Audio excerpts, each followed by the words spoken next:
Well, good morning. Welcome to Thoughts Can Change Your Life with me, Reverend Wolak. We're here each and every day at 8 a.m. as we explore this thing we call life together. And as we explore it, we find ways to look at life differently, to have a different experience of life. And so today, I thought I'd talk about the idea of what is peace. And for me, peace is the experience of perfect balance. There's no other way to say that. Peace is the experience of perfect balance. In other words, we've got all this stuff that's happening in the Mideast right now. And the only way that there's peace is if both parties are imbalanced. If there's a perfect balance between both parties. As long as there is an advantage or disadvantage, there can't be peace. Do you get that? It's impossible for there to be peace if one side has an advantage. It's the same thing that's true is that if you're experiencing joy, that's not peace. Because in order to feel joy, there must be sorrow. And it's a difficult thing for us because we've gotten so attached to this idea that we want to be one-sided.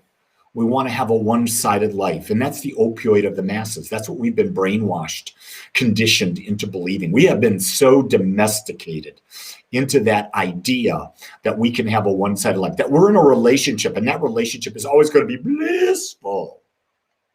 No, not. There's always going to be the other side of the coin.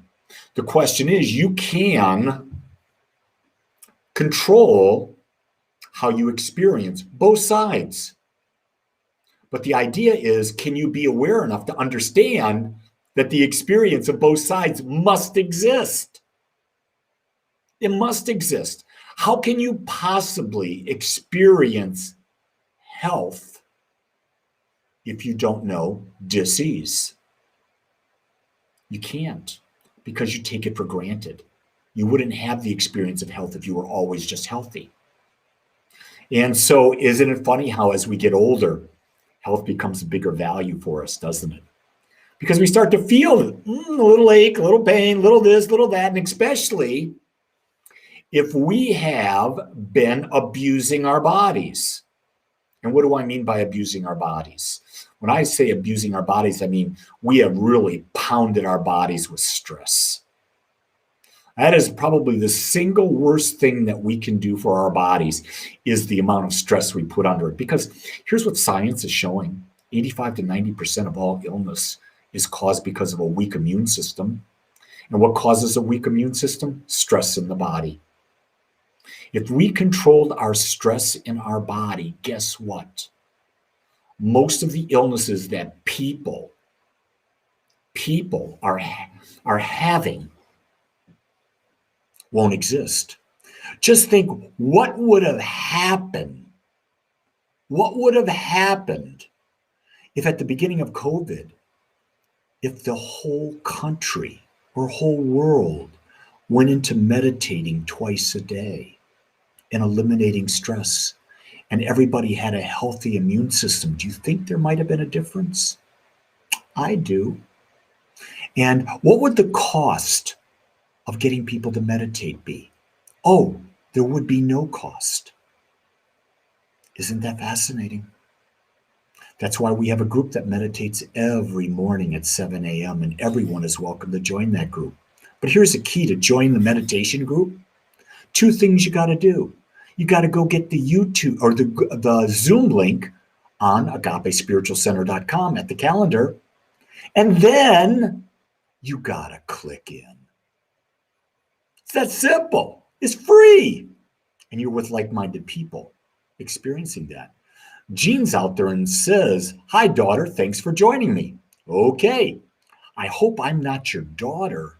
Or maybe you're looking at me through funky glasses and I appear to be something that I don't see.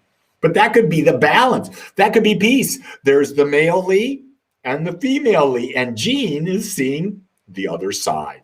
So I guess I'm now in balance. It's me having fun with life, isn't it? Life is, we take life way too seriously, folks. Way too seriously. It's there to be enjoyed. It's there to be played with. It's there to be created. That's what it's about. Do you play with life? Do you enjoy life? Or are you serious? Are you really, really serious? I know yesterday night my wife came home from work and she was serious. And I listened and I said, she's taking a lot of things way too seriously. They're not that important. So you know what I did? I brought balance. I went the other end. I became silly and brought balance. Sometimes that's what we have to do. We got to stop taking life so seriously and start seeing that life is always in balance and we can play with it. Life is a playground. Do you get that? Life is a playground. My granddaughter, Claire's 3, and everything is about play. Everything is about play. There is nothing that's serious. Unless she wants what she wants, and that's her being domesticated into a one-sided life. Do you realize that? That we domesticate our own race? We domesticate our own children. We literally take away our children's freedom by getting them to believe that they have to do it a specific way. Donna Joy says, I've reversed the aging process. She lives her life as a 2-year-old. So you know what Donna Joy's doing all day long? She's saying, no, ain't gonna do that. No, ain't gonna do that. I hope you're a 2-year-old, Donna Joy, who's been potty trained, an early potty trained 2-year-old, because otherwise someone's got to change your diaper. See, got to lighten up and have fun. Can't take things seriously. People say, well, you're a spiritual teacher, you're a minister, you got to be serious. And I go, hell no. Where did that come from that you have to be serious? Isn't it?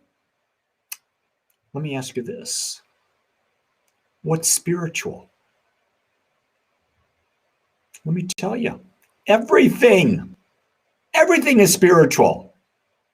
You say, well, how can that be, Lee? Because think about this, the infinite, which we call God, or whatever name you want to give it, universal mind, spirit, whatever, it's infinite. Means everything is it. If everything is it, then everything is spiritual because everything is the infinite. Do you get it? But we've said, oh, let's carve out this little piece and we'll call that spiritual. And this over here we won't call spiritual. So we're going to deny all this stuff and make this stuff better. And then we're going to label you as good and you as bad. And we cause separation. And what is spirit? It's oneness. The experience of oneness. Do you get it? And yet what's happening all around us? We are being so politicized into seeing each other as separate. This side, that side, and it just keeps getting more and more and more. And I'm telling you, stop buying into the BS that's put out there and know that we're all one. And sometimes that's not easy, gang. It's not easy. But you know what? That's why it's the work. And it's meant for those who have a strong heart, a desire to grow, to experience in that. Shereel says she's learning to choose to focus on one thing at a time. It's a good thing to learn to focus on. Keshav says, what's beyond oneness? Nothing. When you're in oneness, you're actually immersed in the infinite. And when you're immersed in the infinite, there's nothing more. The key thing is, when you're immersed in the infinite, you don't even know you're there. You're in the infinite. There's no contrast in the infinite. Because if you're open to all that is and you're experiencing all that is at one time, guess what?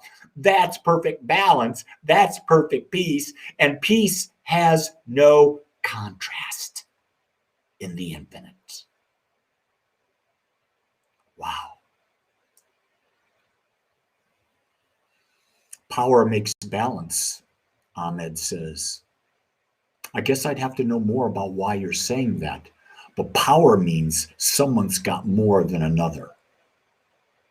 And the truth of the matter is, if you are a unique, individualized expression of the infinite, then all of you is made of the infinite, just like everyone else is made of the infinite. And no one is more powerful than another. It's the illusion that one has more power than the other. And that is an illusion. So anyway, with that, hey, we've had a great little chit chat today. I want you to know you can join me for meditation tomorrow. You can join me for this talk tomorrow, or tomorrow I'm doing the third talk in my series on how to use the science of mind. That'll be at 10:30. Tomorrow will be a little bit of a longer talk when I do that. It took me quite a bit more time to really prepare to be able to talk with you. So I want to say this.